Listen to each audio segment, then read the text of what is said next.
విద్యార్థులు జ్ఞాన సంపద కావాలన్నా ధనం మూలం ఇదం జగత్ అని ఒక మాట. విద్యా వినయ సంపన్నం అంటారు.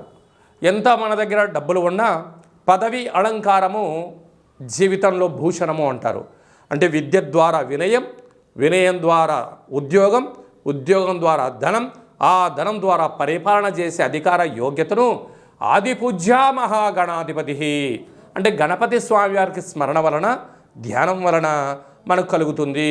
ఈయన సాక్షాత్తుగా వృక్ష స్వరూపంలో భూమిలో కొలువై ఉంటాడు కనుక ఆదివారం రోజు పుష్యమి నక్షత్రము మనకు ఫిబ్రవరి 1వ తారీఖున జరుగుతూ ఉంది. మన 2026వ సంవత్సరంలో అదృష్టం ఏమిటనగా జనవరి మాసంలోనే 18వ తారీఖున ఆదివారం అమావాస్య ఉందండోయ్. ఆ రోజైనను కుదరకపోతే ఈ రోజైనను ఆ తెల్ల జిల్లెడి యొక్క వృక్షాన్ని పెకిలించి ఆ వినాయక స్వామి వారి యొక్క వేరును తీసుకొచ్చి రూపం కలిగిన ఇంట్లో ఉంచుకొని సింధూరం పూసి గణపతి హోమం చేసుకున్నట్లయితే మనకు గృహంలో వాస్తు దోషం తొలగిపోతుంది. వృత్తి, ఉద్యోగ, వ్యాపార కార్యక్రమాల్లో నరదృష్టి తొలగిపోతుంది. రాజకీయ క్షేత్రంలో ఏకచక్రే మహాభోగి అనేటువంటి రాజ్యాధికారం కలుగుతుంది.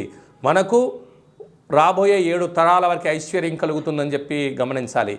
కలియుగ కాలంలో కలియుగ శమంతకమని అని చెప్పి మనం చెప్తూ ఉంటారు పెద్దవారందరూ. అంటే ఆయన ఎక్కడ ఉంటే అక్కడ ఐశ్వర్యమట. అష్ట కష్టాలు పటాపంచలైపోయి అష్ట ఐశ్వర్యాలు మన గృహానికి ఎత్తుకులాడుకుంటూ వస్తాయంట. కనుక మనం అందరము కూడా శ్వేతార్క గణపతి మూల మహాగణపతి స్వామివారిని తెచ్చుకుందాం, గృహంలో ఉంచుకుందాం, ఐశ్వర్యాన్ని పొందుదాం.